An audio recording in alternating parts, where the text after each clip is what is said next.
Mind yourself. Hi, this is Aide Adum. You can call me the voice merchant. We're going to cover public speaking, presentation, we're going to cover voiceover, and what I want you to come away from this masterclass with, one thing, courage. And just get you to that point where you are confident, because that's who you are. I know you can take it. I know you can make it. Doesn't matter what you're going through. You're strong enough to do what you got to do. Next slide is probably my favorite slide of all. Why? Because it has to do with your voice. And this is where I cut my teeth. This is where every other thing that I have ever done in life has grown out of. It has to do with understanding, utilizing, and mastering your voice. Now, the first thing is that you must understand that your hearing is probably one of your oldest senses. It developed before your sense of taste, before your sense of touch, before your sense of smell, before your sense of sight. Your hearing came first. In fact, before you were born, you could hear. Children, while they're in the womb, can hear. Their hearing is quite good, so that if you made a loud noise, the child in the womb will jump. In fact, their hearing can be so acute that they can recognize voices. Now, I know I have a good number of children, and I have interacted with them while they were in the womb.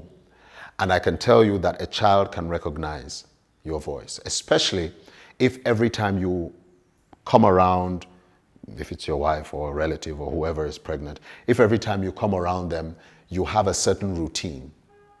Either when you come around, you say hello, and you come close to the tummy and you say, hello, how are you doing? Are you fine today? And this becomes a routine. The child quickly picks it up. And once it hears your voice, there's that excitement.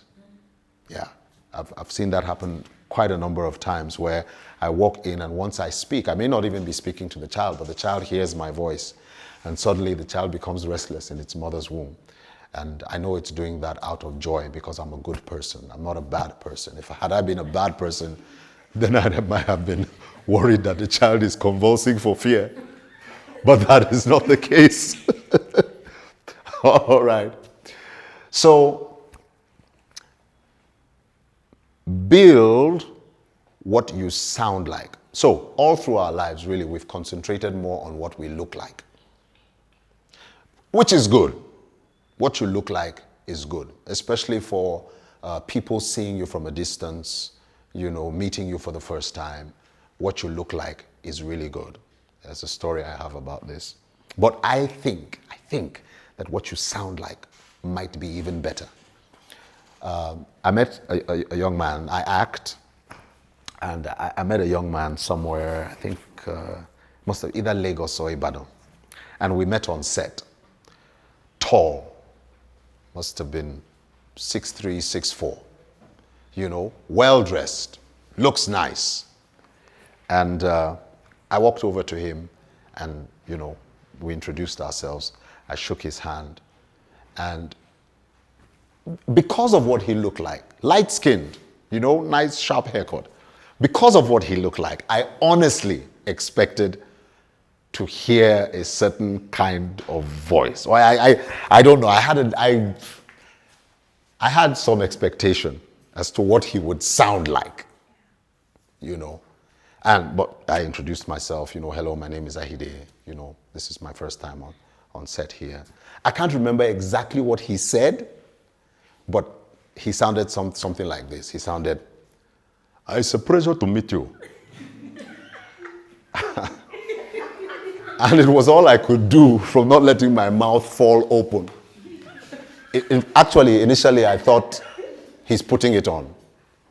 But all through our conversation, it was like, this is not the first time that I've been here now. On this set, we've been here many, many, many times. And his voice and what he sounded like did not match what he looked like at all. So I think it's important what you sound like. Now, I'll take a little dig at the ladies.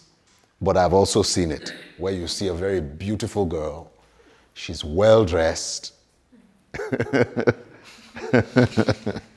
you walk up to say hello, and you almost wish she didn't respond so that she didn't spoil the beauty that you were enjoying. But I think it's important you build what you sound like. Conversely, I have seen people that are not much to look at, not well dressed, bathroom slippers, looking laid back, but they open their mouth and you're like, okay. And this isn't only referring to speaking English. Of course, we that were colonized, we do attach a lot of importance to how well a person speaks English. And sometimes I think it's a mistake, but we tend to also associate intelligence to how well you speak English. But this is not the case, all right? So this doesn't only go for English. I have heard people who speak a dialect, a language, and they are articulate when they speak it, all right? I come from the middle belt of Nigeria. And sometimes you meet people who, they can barely speak English, but every time they speak the language, they speak it with a sense of confidence and definiteness. You know, you just want to sit and listen to them talk. Sometimes you don't even understand what they're saying, but they're doing it so well, and they are so articulate. So it's not just about English. Whatever you speak, what you sound like is extremely important, maybe more important than what you look like. I can extrapolate to something else. Have you ever been in the cinema? One thing people don't realize about the cinema, there's a little bit of deception there. You think it's the picture that has you spellbound. It's not. It's the sound. And you can practice this at home. If you sit down to watch a movie, try it both ways. Put the movie on, switch off the sound, and see how far you get. And then switch it.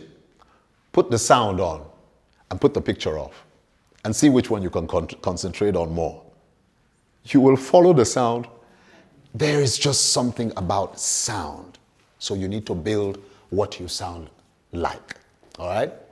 And this is where I've come up with a sort of a mantra, that the way you sound to yourself, and I think this is the most powerful part of it, the way you sound to yourself is the way you will perceive yourself.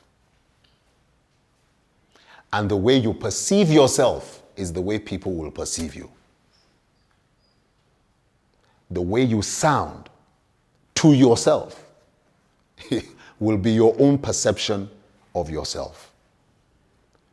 And the way you perceive yourself is the way other people are going to perceive you. In a world where you click subscribe, go on, click the button,